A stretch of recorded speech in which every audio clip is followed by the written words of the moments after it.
50대 부인이 있는데 그의 남편이 한 7, 8년 전에 대장암 판정을 받고 좀 힘겹게 투병 생활을 하고 있습니다. 이런 모습을 본 부인이 늘 죄책감을 가져요. 내가 남편 건강을 좀 잘 챙겨 주었더라면 암에 걸리지 않았을 것인데 건강한 식단을 이렇게 준비해서 잘 먹였더라면 암에 걸리지 않았을 것인데 하면서 자신의 탓을 여깁니다. 남편이 암에 걸린 것은 내 탓이다. 내가 잘 돌보지 않아서 챙겨주지 않아서 암에 걸렸다. 자기 탓으로 여깁니다. 그러다가 결혼한 큰 딸이 결혼한 지 1년 만에 이혼을 한다고 합니다. 아무리 얘기해도 별 사람 없다. 그냥 살아라. 참고 살아라. 아무리 얘기해도 극구 이혼을 해서 짐을 싸들고 친정에 그냥 들어왔습니다. 딸을 잘못 키운 내 탓이다. 내가 잘못했다. 또 자기 자신 탓으로 여깁니다. 그러던 중에 대학을 졸업한 둘째 딸이 대기업에 취업을 했는데 1년 만에 사표를 내고 자영업 카페를 하겠다고 합니다. 아무리 만류하고 요즘 어렵다 힘들다 그냥 다녀라 얼마나 좋은 직장인가 그래도 자기 적성에 맞지 않다고 그만두고 이미 전세 계약을 했다고 그럽니다. 그럴 때 또 이 부인은 딸을 잘못 키웠다 내가 잘못했다 자기 자신의 탓으로 얘기합니다. 이런 삶을 살아가다 보니 늘 불안하죠. 이 불안이라는 것은 미래 대책이 없을 때 이 불행스러운 일이 생길 수 있는데 불행스러운 일이 우왕거리가 생기는데 아무런 내게 대책이 없을 때 느끼는 감정이 바로 불안입니다. 또 집에 우왕거리가 생기지 않을까 그러면 이 부인은 또 자기 탓으로 얘기해야 되거든요. 그 불안하죠. 생기는 게 우왕거리가 생기는 것이 불안한 것입니다. 늘 우울하게 불안하게 살아갑니다. 왜 집안에 걱정거리가 생기고 큰 문제가 생길 때마다 풍랑일 때마다 자기 자신의 탓으로 여기는가? 이 부인이 중학교 때 외식을 가자고 졸랐습니다. 그래서 외식을 가다가 승용차를 타고 외식을 가다가 교통사고를 만나서 조수석에 타고 있던 어머니가 그만 죽고 말았습니다. 아버지는 중상을 입고 그래서 그 이후로 어머니가 죽은 것이 내 탓이다. 내가 외식하러 가자 했다. 매번 불행스러운 일들이 생길 때마다 자신의 탓으로 여기는 것입니다. 이런 사람을 신경정신과에서는 신경증 환자라고 합니다. 계속 모든 불행을 자신의 탓으로 여기는 것입니다.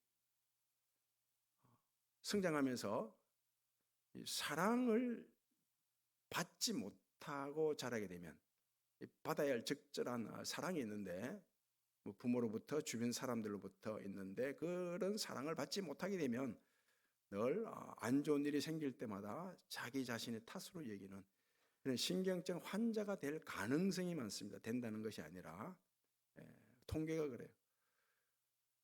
50대 남편이 있습니다. 이 남편의 집안은 굉장히 좋았어요. 유복한 집안입니다. 위로 누나 셋, 딸 셋의 아들로 자란 거예요. 그러니 사랑을 독차지하죠.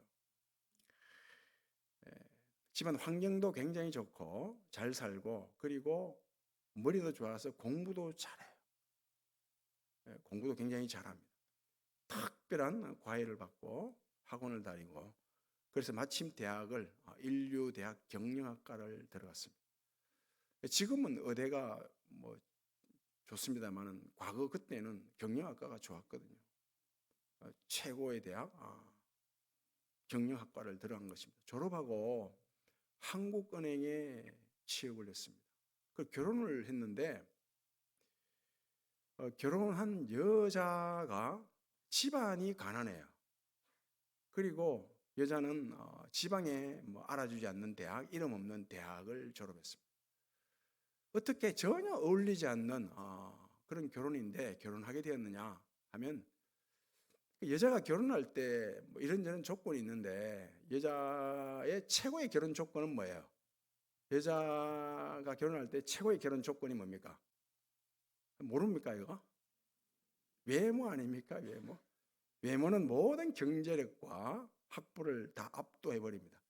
이 여자가 굉장히 이뻤어요. 미스 코리아 뺨칠 정도로 이뻤습니다. 제가 이 50대 부인과 50대 남편을 제가 다 아는 사람입니다. 어울리지 않는 결혼을 했는데 아들을 둘 낳았는데 이 아들 둘이 공부를 못해요. 아무리 공부를 시키도 안 하려고 하고 또 공부를 못합니다. 대학 시험 떨어지는 거예요. 그래서 이 남편이 자기는 머리 좋은데 자기 부인이 머리 나빠서 당신 탓이다. 당신 탓이다. 당신 집안에 머리 좋은 사람 없지 않냐. 당신 탓이다. 자꾸 남 탓하는 거예요. 설상가상 본인은 또 성진 시험에서 계속 누락되고, 그러니 뭐 당신 탓이다. 자꾸 아내 탓을 하는 것입니다.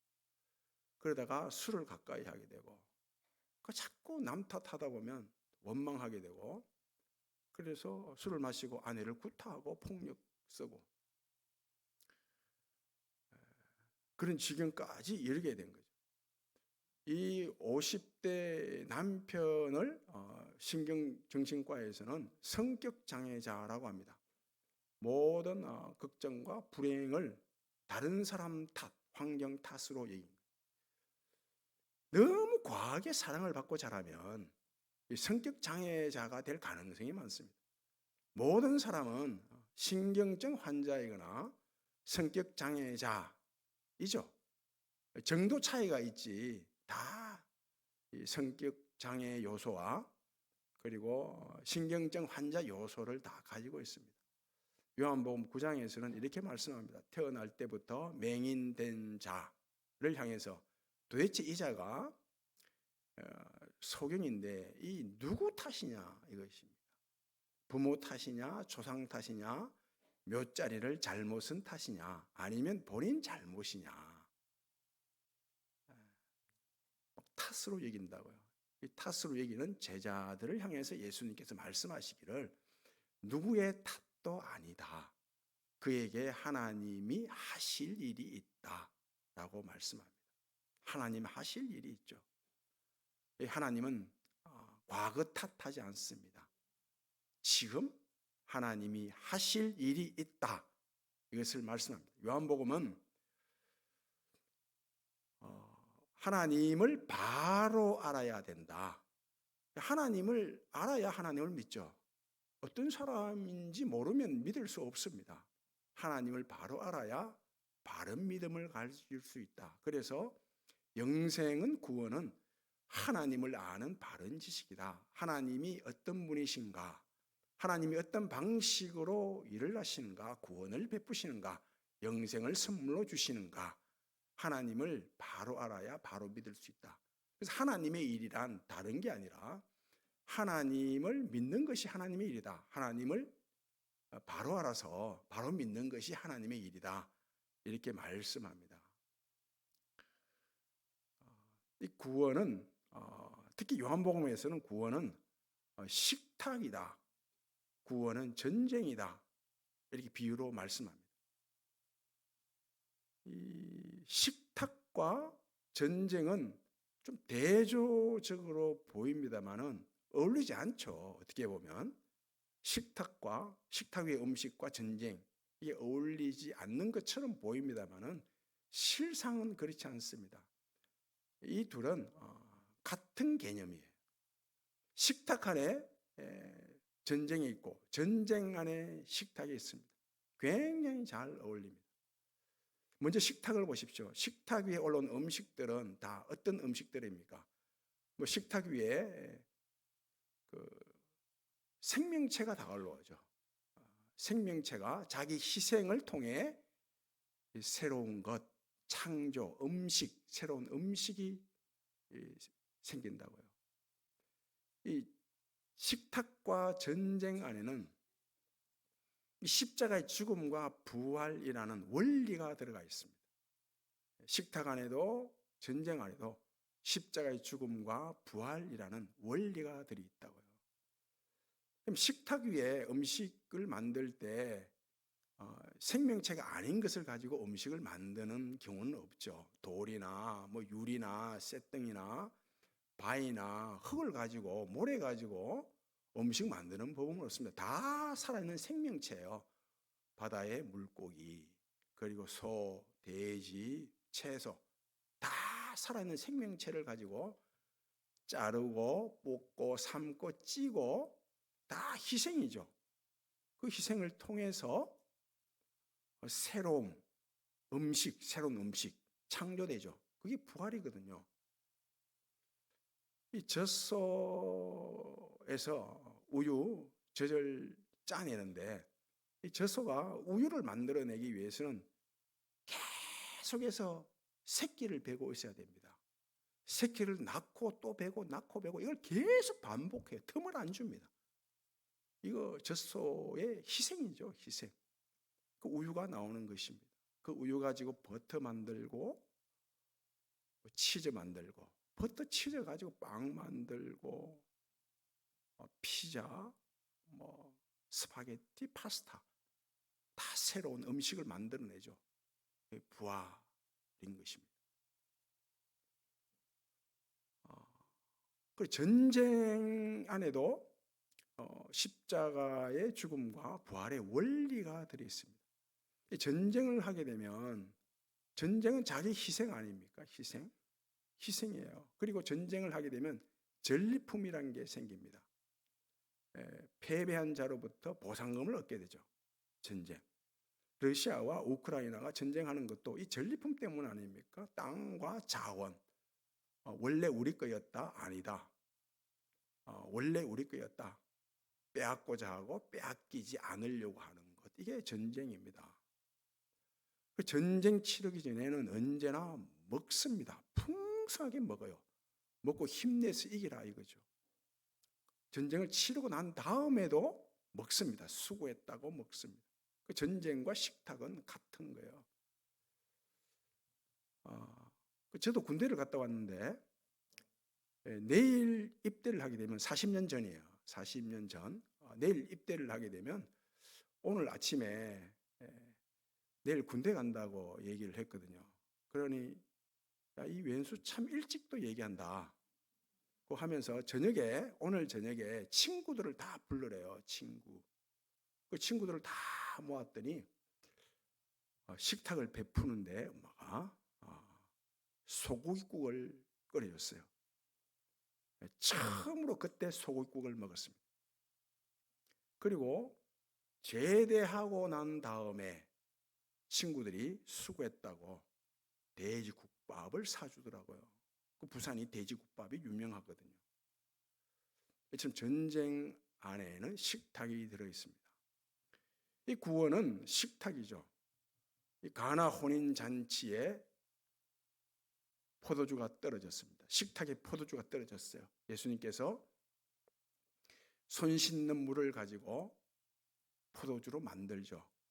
풍성한 식탁이 베풀어지지 않습니까?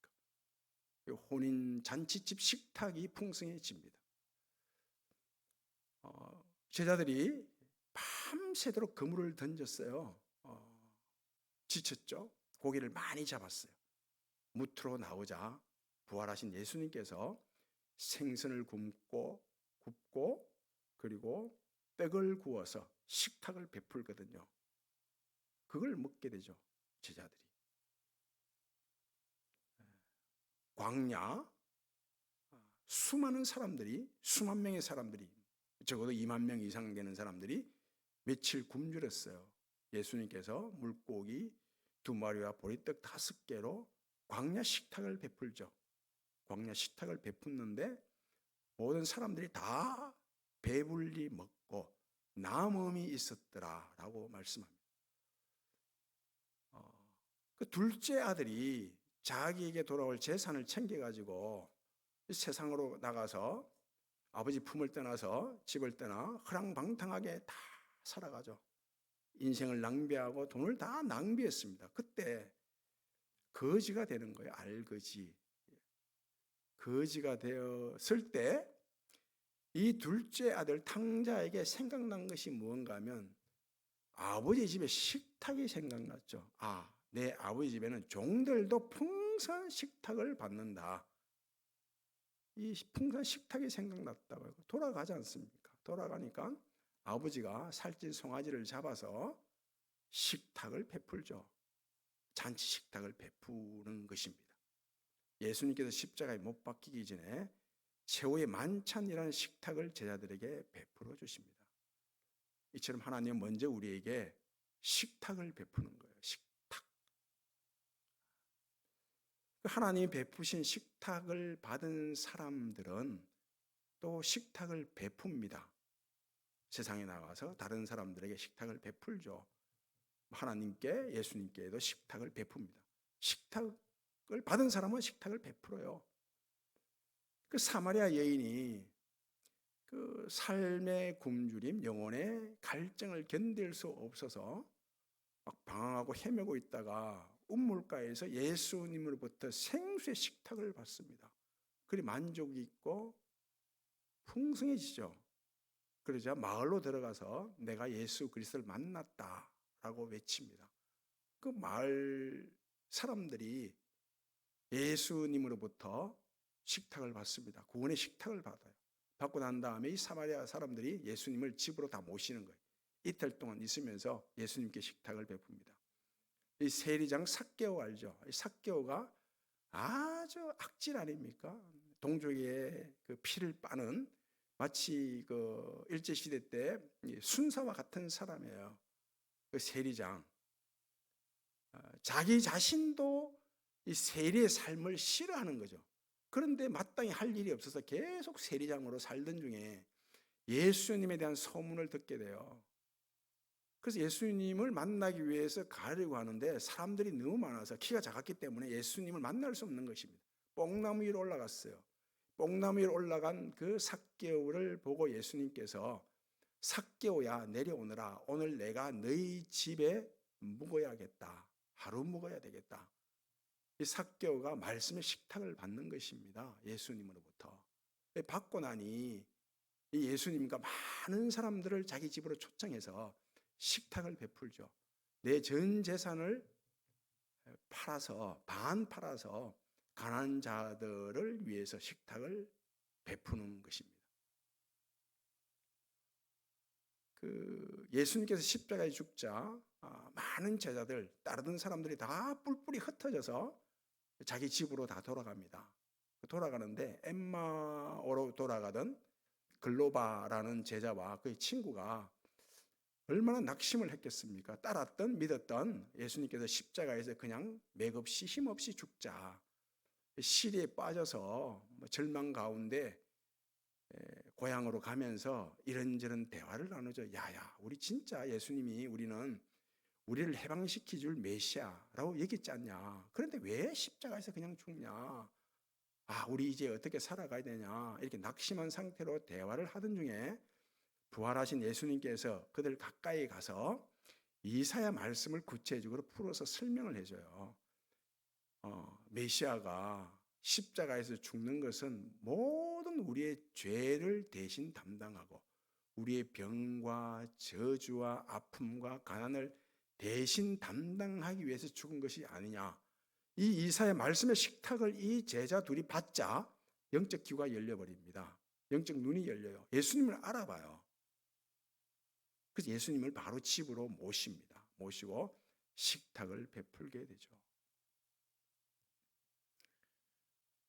주일 우리가 하나님 베푸신 영적 식탁을 받지 않습니까? 예배를 통해서 예배라는 식탁을 받는 거예요. 지금 말씀의 식탁을 받고 찬양의 식탁을 받고 기도의 식탁을 받죠. 그러면 우리의 영혼이 만족을 하게 되고 풍성해지죠. 그러면 삶의 현장에 가서 어쩝니까? 다시 식탁을 베풀잖아요. 전도하고 선교하고 구제하고 봉사하고 그 식탁을 받은 사람은 식탁을 베풀게 된다고요. 내 마음이 상하고 기분이 나쁘고 상처를 받게 되면 같이 밥 먹으려고 안 합니다. 밥맛이 없죠. 밥 입에 안 들어가요. 그런데 아무리 마음 상하고 기분 나쁘고 성질 나고 상처받았다 하더라도 밥을 먹게 되면, 함께 먹게 되면 상한 기분이 풀립니다. 마음이 좋아져요. 그 밥에는 이런 십자가의 죽음과 부활의 원리가 들어있다고요. 그 밥을 먹고 나면 사람은 누구나 넉넉해지고 여유로워집니다. 식당에 밥 먹으러 갈 때, 밥 먹으러 식당에 들어갈 때 부딪히면, 옆 사람과 나오는 사람과 부딪히면 째려보다가 밥 먹고 나올 때 부딪히면 웃게 된다고요. 그런데 들어갈 때나 나올 때 계속 째려보는 사람은 습관이 그런 거예요. 그런 사람은 습관이에요, 습관. 밥 먹고 나면 여유가 있습니다. 넉넉해집니다. 누가 도와달라, 후원해달라, 지원해달라 그럴 때 밥 먹기 전에 도와달라, 지원해달라, 후원해달라 보다 밥 먹고 난 뒤에 도와달라고 하면 훨씬 잘 도와줍니다. 넉넉하게 도와준다고요. 그 밥을 먹고 나면 사람이 넉넉해져요.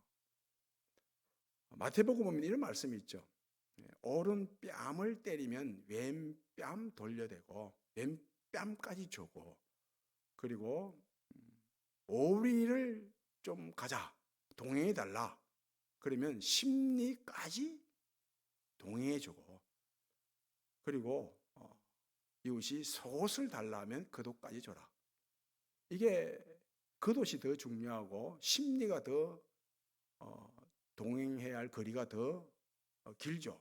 그리고 왼뺨이 더 중요합니다. 그 오른뺨을 맞는다는 것은 오른손으로 오른뺨을 때릴 수 없죠. 그렇죠?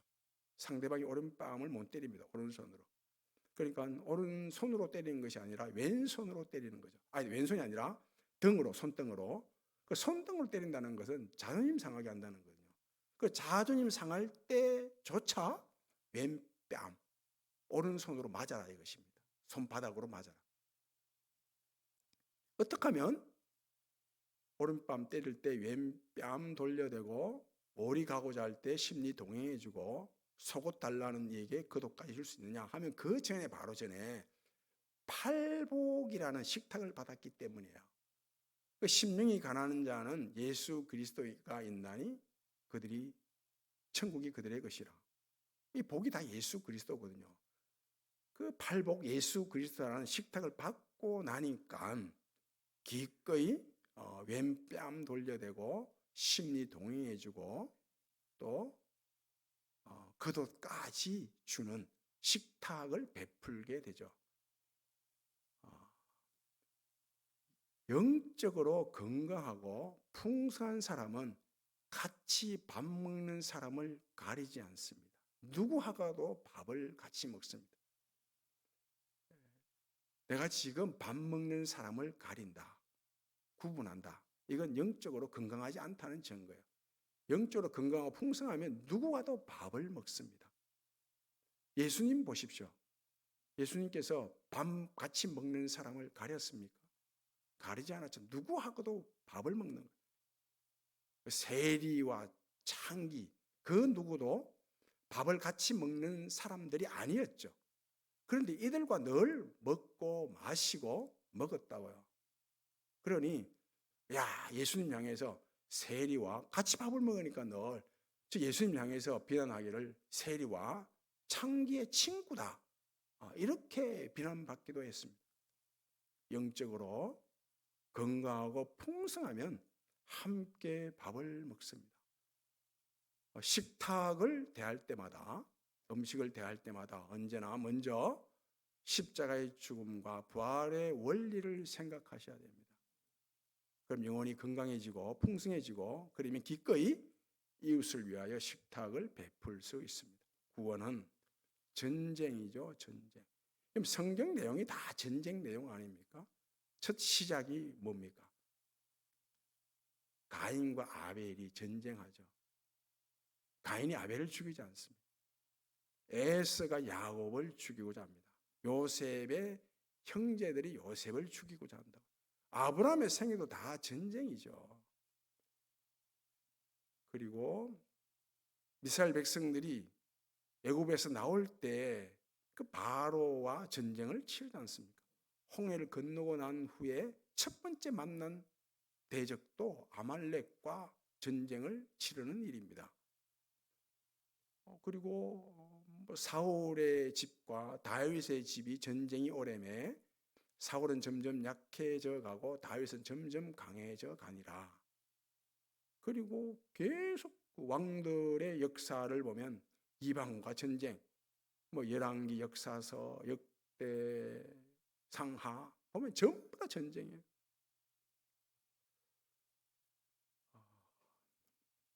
이스라엘 백성들이 애굽 땅에 나와서 홍해를 건너고 광야에 당도했습니다.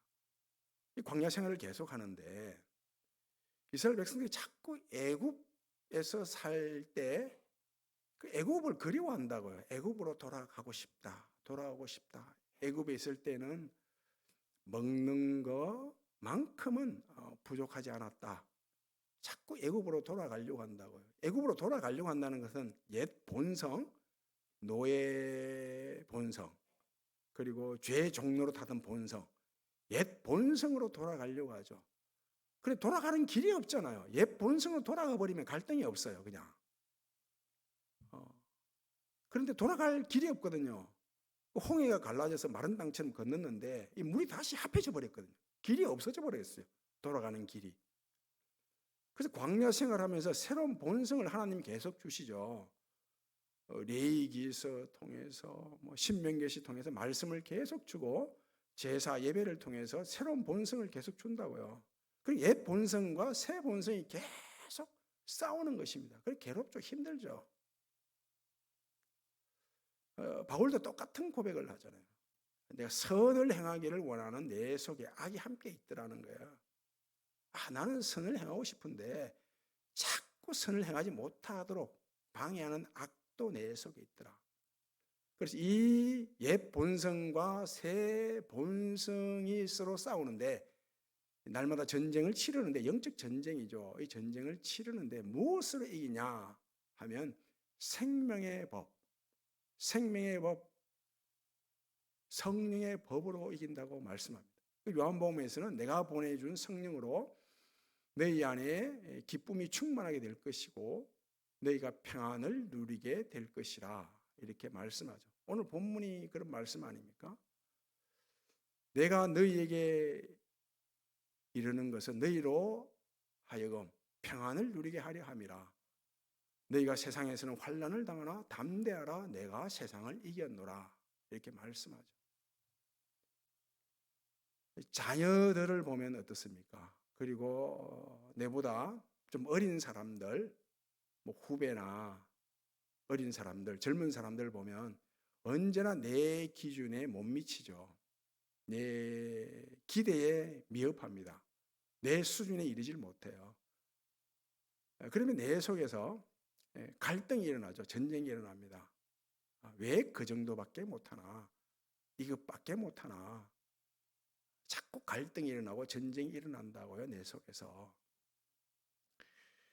그런데 내가 이미 나는 경험을 했어요. 이미 나는 배웠고 이미 깨달았고 나는 이미 수준이 좀 높아졌어요. 그래서 내보다 못한 자녀들 보고 후배들 보고 좀 젊은 사람들 보면 이해를 해야죠. 이해. 나는 이미 경험했고 이미 안다. 그래서 내 기대에 못 미치고 미흡하고 내 수준에 이르지 못하고 내 기준에 못 따라오는 그것을 이해를 해야 합니다. 그럼에도 불구하고 아무리 이해를 해도 힘들어요. 이 갈등, 이 전쟁이 내 속에서 일어나는 전쟁이. 그래서 나는 이미 경험했고 이미 안다고 깨달아서 그래서 가르치잖아요. 그죠? 가르칩니다. 이래라 저래라 지시하고 가르칩니다. 그런데 가르치고 지시하면 그대로 따라합니까? 따라하지 않습니다. 여전히 성장이 일어나지 않고 내 기대에 못 미치고 여전히 부족하고 모자란다고요. 그래서 영적 전쟁이 내 속에서 계속 일어나죠. 어떻게 이기느냐, 이 전쟁에서 승리할 수 있느냐 이것입니다. 이렇게 말씀합니다. 우리의 싸움은 혈과 육에 대한 싸움이 아니라 하죠. 이 혈과 육에 대한 싸움이 아니라 이건 우리의 싸움은 사람과 환경에 대한 싸움이 아니라는 거예요. 그러면서 우리의 싸움은 혈과 육에 대한 싸움이 아니라 하늘에 있는 공중 권세 잡은 자, 악한 영 마귀와의 싸움이라 이렇게 말씀합니다. 이 마귀가 하는 일이 뭐예요? 우리 속에 자꾸 충동질하잖아요. 네 욕심대로 살아가라. 네 의로움 가지고 살아가라. 네 욕망대로 살아가라. 네 자아라는 성벽을 단단히 만들어라. 계속 이런 식으로 충동하거든요. 그런데 하나님께서 성령을 통해서 우리에게 하시는 일은 어떤 일입니까? 예수 그리스도가 우리의 영적 전쟁의 대장 되신다고 말씀합니다. 백마 타고 세마포옷을 입고 우리의 영적 전쟁을 지휘한다. 이렇게 말씀하거든요. 요한계시록을 보면. 그래서 그 예수 그리스도 이름이 뭐냐 하면 충신과 진실이에요.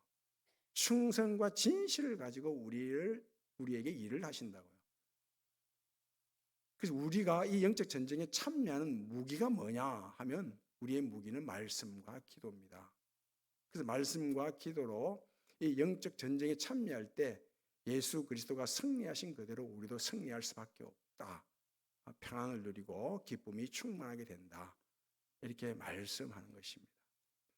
그래서 다른 사람이 변하고 환경이 변하는 것이 아니라 내가 먼저 변하는 거예요. 내가 생명의 성령의 법으로 내가 변하는 것입니다. 내가 변하면 환경이 바뀌고 다른 사람이 변하게 되는 거죠. 순서는 그렇습니다. 내 안에 사느니 예수 그리스도니 죽는 것도 유익함이라. 그렇게 말씀하지 않습니까? 바울이. 내 안에 사느니 예수 그리스도니 나의 죽음도 유익함이라.